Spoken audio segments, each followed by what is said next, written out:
Alors, il y avait Volkswagen qu'on avait vu qui se lançait dans la rétrofit, ah ben maintenant c'est Stellantis. Le rétrofit peut être ludique avec la remise en état des pas de prestige, mais beaucoup y voient une solution industrielle pérenne. Stellantis Pro One, en partenariat avec Kinomic, lance une solution de rétrofit électrique pour les véhicules utilitaires légers, comme Peugeot Expert ou Citroën Jumpy. L'objectif, transformer ces véhicules thermiques en modèles électriques, prolongeant leur durée de vie. Cette initiative, portée par la branche économie circulaire de Stellantis, s'appuie sur un modèle gagnant-gagnant. Kinomic achète des composants d'origine à Stellantis, tandis que ce dernier récupère les pièces thermiques usagées pour les recycler. Sur le papier, l'idée répond à des enjeux de durabilité et de transition énergétique, mais derrière ces ambitions, plusieurs interrogations émergent.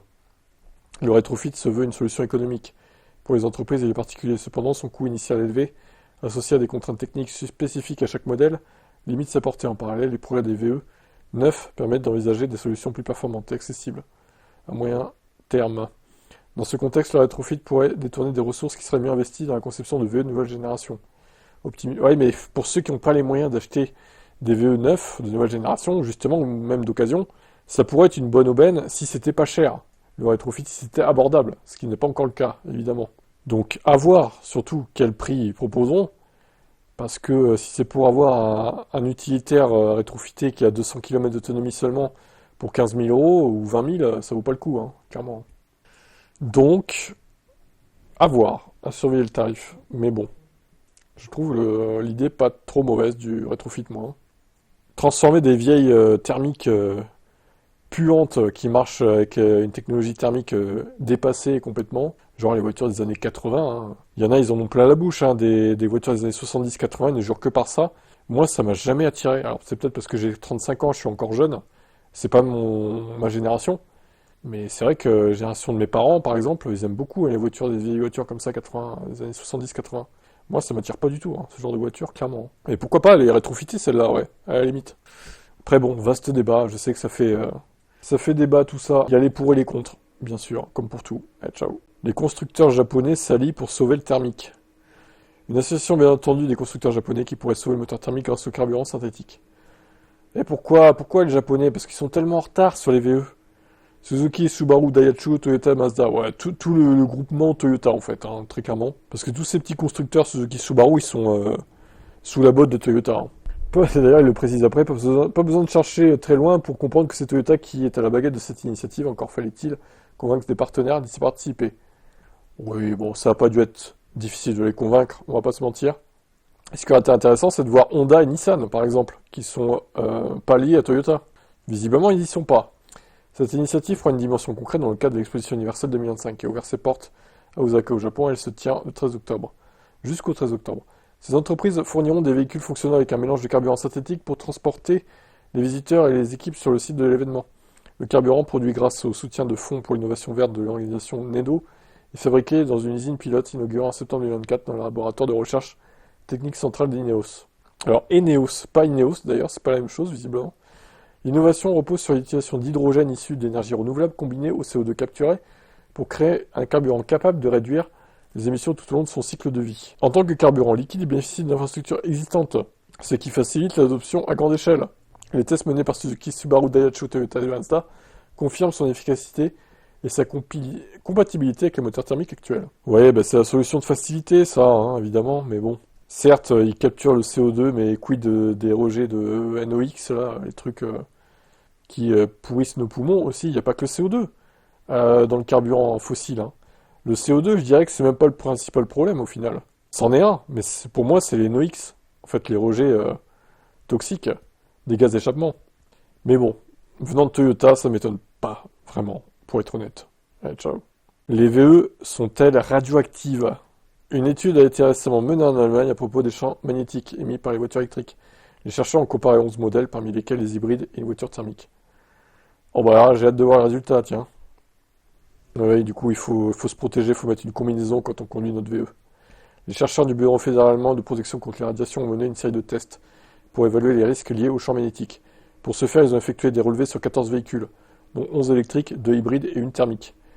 Les essais ont été réalisés sur des bancs à rouleau, sur une piste d'essai et même une route ouverte. Premier constat, les VE respectent les seuils de tolérance en matière de radiation. Les propriétaires de véhicules à batterie peuvent donc être assurés. Ils ne sont pas plus exposés qu'une thermique. Les chercheurs ont ainsi effectué des relevés aux places assises grâce à des capteurs répartis sur des mannequins. des pieds à la tête. Ils ont pu noter une concentration plus importante de champ magnétique au niveau des pieds. Toutefois, ils ne présentent pas de risque particulier pour la santé. Les valeurs maximales recommandées pour les champs induits dans le corps ont été respectées dans les scénarios étudiés. Ah oui, d'accord, ils ont mis vraiment tout plein de capteurs, pas mal. Par exemple, les champs magnétiques étaient plus intenses lors des démarrages, ou encore des phases d'accélération et de freinage, ce qui permet de constater que le style de conduite influe directement sur le niveau de radiation. Selon Inge, c'est normal parce que la batterie, elle bouge quand elle se recharge avec la régène et puis l'accélération, quoi. Il y a des champs magnétiques qui sont créés, c'est évident. Avec un style de conduite plus sportif et des opérations d'accélération et de freinage fortes, des champs magnétiques nettement plus forts ont été enregistrés pendant une courte période. Toutefois, tous les types de motorisation sont logés à la même enseigne. Les chercheurs n'ont pas mesuré d'écart de valeur significatif entre les modèles étudiés. Seul le démarrage de la voiture hybride a créé un champ magnétique plus intense. Néanmoins, toujours sous les seuils recommandés. Bon, on suppose que les thermiques en ont moins, mais bon, vu que ça pose aucun problème, ça va, hein. Il n'y a pas péril en la demeure. Alors, Ford qui dépose un brevet pour des boîtes de vitesse manuelles, pour les VE. Voilà. Bon. À quoi ça sert, je ne sais pas, parce que moi, ça me manque pas du tout personnellement. Alors, c'est vrai que le gadget de la Ioniq 5 avec les palettes au volant qui servent à passer des vitesses virtuelles, ça peut être rigolo. Mais bon, après, c'est du gadget, quoi. Perso, pas passer les vitesses, ça me gêne pas du tout, hein, au contraire. Pour moi, c'est le bon compromis, en fait. La boîte de vitesse virtuelle, à la limite. Il n'y a pas d'équipement supplémentaire qui pourrait tomber en panne. Il n'y a pas d'entretien de boîte de vitesse qui pourrait lâcher ou je ne sais quoi. C'est très bien de faire ça, en fait. Pourquoi faire une vraie boîte, en fait? Non, faites pas ça, hein. Ford avait produit un frein à main sur mesure en collaboration avec Ken Block, nanana. Ok, bon, ça on s'en fout, nanana. Il y a quelques jours, Ford déposait un brevet. Dans le secteur automobile, il n'en faut généralement pas plus pour éveiller la curiosité des passionnés. Et à juste titre, certains concernent des innovations majeures. Dans le cas de la marque à l'ovale, ce brevet mentionne une inédite boîte de vitesse manuelle destinée à équiper ses futurs VE. Je maintiens que ça ne sert à rien, mais bon. Ça peut poser plus de problèmes que ça peut créer de plaisir, je pense, hein.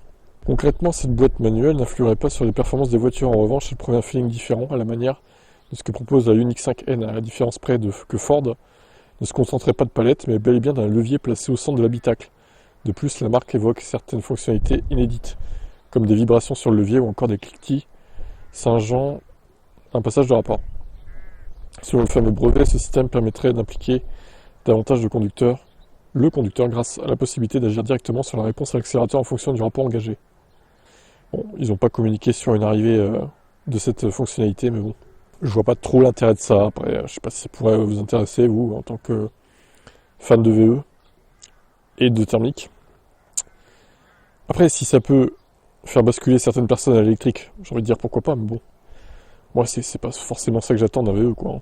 Clairement. Ciao.